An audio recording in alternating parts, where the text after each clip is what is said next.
ഇന്നത്തെ എപ്പിസോഡ് തുടങ്ങാൻ നേരത്ത് ബാലേന്ദ്രൻ ഹോസ്പിറ്റലിലേക്ക് കൊണ്ടുപോകണം ആംബുലൻസിൽ വന്നിട്ട് നമ്മുടെ മുത്തശ്ശി സൗണ്ടൊക്കെ കേട്ട് ആകപ്പാടെ ടെൻഷൻ അടിക്കുവാണ്. ബാലേന്ദ്രനെ ആംബുലൻസിൽ കയറ്റി അലീന ഭയങ്കര ടെൻഷനിലാണ്. അപ്പോൾ വണ്ടി പോകാൻ നേരത്ത് അലീന അവരോട് പറയുന്നുണ്ട്, 1 മിനിറ്റ് ഇപ്പോൾ വരാമെന്നും പറഞ്ഞ് അലീന അകത്തേക്ക് പോയിട്ട് മുത്തശ്ശിയോട് പറയുന്നുണ്ട്, മുത്തശ്ശി ഞാനും കൂടെ പോകുവാണ്, മുത്തശ്ശി പേടിക്കേണ്ട, മുത്തശ്ശി നോക്കാൻ ഇപ്പോൾ ആരെങ്കിലും ഇവിടെ വരുമെന്ന് പറഞ്ഞിട്ട് അലീന വീടിൻ്റെ ഡോർ അടയ്ക്കുവാന്നൊക്കെ പറഞ്ഞ് ഡോർ അടച്ചിട്ട് നേരെ വണ്ടിയിൽ കയറുവാണ്.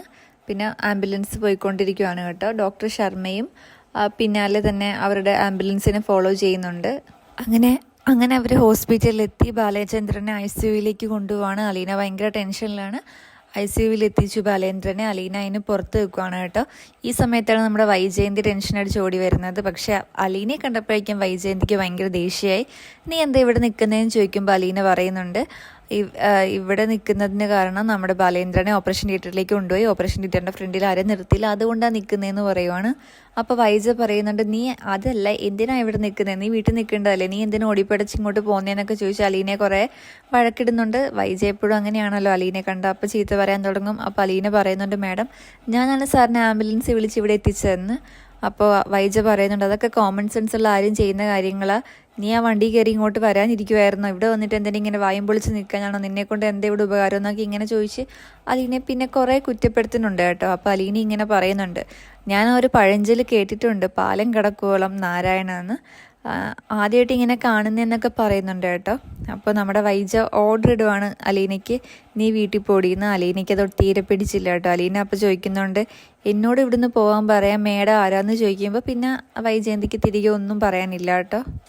പിന്നെ കാണിക്കുന്നത് അലീനയ്ക്കൊരു കോള് വരുന്നതാണ്. അലീന അത് എടുക്കുമ്പോഴേക്കും മനുശങ്കറാണ്.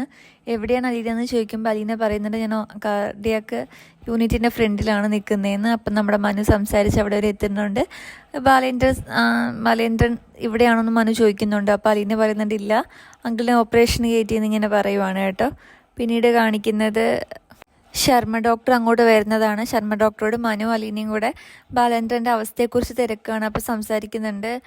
നമ്മുടെ ഡോക്ടർ പറയുന്നുണ്ട്, നന്നായിട്ട് മദ്യപിച്ചിരുന്നു, നന്നായിട്ട് ദേഷ്യപ്പെട്ടിരുന്നു, അതൊക്കെ ആവാം അറ്റാക്ക് വരാൻ കാരണം, എന്തായാലും അലീന CPR കൊടുത്ത് നന്നായി എന്നൊക്കെ പറയുവാണ് കേട്ടോ. എന്നിട്ട് ഡോക്ടർ അങ്ങോട്ട് നടക്കുകയാണ്. അപ്പോൾ മനു പറയുന്നുണ്ട്, എനിക്ക് കുറച്ച് സംശയങ്ങൾ ക്ലിയർ ചെയ്യാനുണ്ട്, ഞാനും ഡോക്ടറിൻ്റെ കൂടെ വരട്ടെ എന്ന് പറഞ്ഞ് ഡോക്ടറിൻ്റെ റൂമിൽ പോയിട്ട് സംസാരിച്ചുകൊണ്ടിരിക്കുക കേട്ടോ, ബാലേന്ദ്രൻ എന്തുകൊണ്ട് അവസ്ഥയിലെത്തിയെന്നൊക്കെ. അപ്പോഴേക്കും ഡോക്ടർ കമ്മിൻ ചോദിച്ചിട്ട് നമ്മുടെ വൈജ അകത്തേക്ക് വരികയാണ്. അപ്പോൾ ഡോക്ടർ പറയുന്നുണ്ട്, വന്നിരിക്കും മിസ്സിസ് മേനോ എന്ന് പറഞ്ഞിട്ട് നമ്മുടെ ബാലേന്ദ്രൻ്റെ ഹെൽത്ത് കണ്ടീഷനെ പറ്റി അവർ പറയുവാണ് കേട്ടോ. അലീനയുടെ സമയോചിതമായിട്ടുള്ള ഇടപെടലാണ് എല്ലാം നന്നാക്കിയെന്ന് ഡോക്ടർ പറയുമ്പോൾ വൈജയ്ക്ക് ഒട്ടും തന്നെ പിടിക്കുന്നില്ല. പിന്നെ ഡോക്ടർ പറയുന്നുണ്ട്, ഇനിയൊരു സ്ട്രോക്ക് വരാതെ സൂക്ഷിക്കണം, മനസ്സിനിങ്ങനെ മുറിവേൽപ്പിക്കരുതെന്നൊക്കെ ഡോക്ടർ പറഞ്ഞു കൊടുക്കുന്നുണ്ട് കേട്ടോ. അപ്പോൾ അടുത്ത സീനിൽ കാണിക്കുന്നത് ഇവർ രണ്ടുപേരും കൂടെ ഇറങ്ങുകയാണ്, അതായത് വൈജയന്തിയും മനുശങ്കരും കൂടെ. അപ്പോൾ അലീന എവിടെ നിൽക്കുന്ന കണ്ടപ്പോഴേക്കും നമ്മുടെ വൈജയന്തിക്ക് ഒട്ടും പിടിക്കുന്നില്ല, ദേഷ്യപ്പെടുവാണ്. അപ്പോൾ നമ്മുടെ മനു ചോദിക്കുന്നുണ്ട്, ആൻറ്റിയുടെ തലയിലൊന്നും അല്ലല്ലോ അവളവിടെ നിൽക്കുന്നത്, അവളവിടെ നിൽക്കട്ടെ എന്ന് പറയുവാണ്.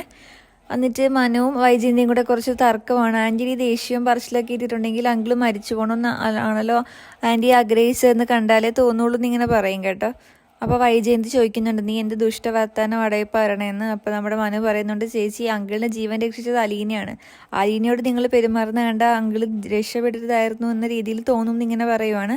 അപ്പോൾ നമ്മുടെ വൈജയന്തി ഇങ്ങനെ പറയുന്നുണ്ട്, മക്കൾക്ക് സ്കൂളിൽ പോകണ്ട, എല്ലാം നോക്കണ്ടേ, ഇവളോട് വീട്ടിൽ അതുകൊണ്ടാണ് ഞാൻ വീട്ടിൽ പോകാൻ പറയണേന്ന് ഇങ്ങനെ പറയുമ്പോഴേക്കും നമ്മുടെ മനു എല്ലാം മനസ്സിലായി എന്ന് പറഞ്ഞ് അലീനയായിട്ട് വീട്ടിലേക്ക് പോവാണ്.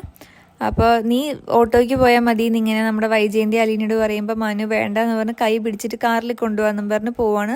വൈജയന്തിക്ക് അതൊന്നും തീരെ പിടിക്കുന്നില്ല. പിന്നെ അവർ കാറിൽ നിന്നുള്ള സംഭാഷണമാണ് അലീനയും നമ്മുടെ മനുവും കൂടെ ഉള്ളത്. ബാലേന്ദ്രനെ പറ്റി പറയുവാണ്, സാറ് അന്ന് പോയപ്പോൾ തന്നെ ഒരു പന്തികേട് എനിക്ക് തോന്നിയായിരുന്നു, എന്തുകൊണ്ടായിരിക്കും മദ്യപിക്കാൻ കാരണം എന്നിങ്ങനെ അവർ ചിന്തിക്കുന്നുണ്ട് കേട്ടോ. എന്നിട്ട് അവർ പറയുന്നുണ്ട്, വൈജയന്തിക്ക് സാറിനെ ഒട്ടും ഇഷ്ടമല്ല, അത് അലീനയ്ക്ക് നന്നായിട്ട് മനസ്സിലായിട്ടുണ്ട് ആ വീട്ടിൽ നിന്ന സമയത്ത്. അതൊക്കെ നമ്മുടെ അലീന മനുവിനോട് വൈജയുടെ കുറ്റം പോലെയല്ല, വീട്ടിൽ നടക്കുന്ന കാര്യങ്ങളൊക്കെ ഒന്ന് പറഞ്ഞ് മനസ്സിലാക്കുന്നുണ്ട്. അങ്ങനെ സംസാരിക്കുമ്പോഴാണ് ഇന്നത്തെ എപ്പിസോഡ് അവസാനിക്കുന്നത്.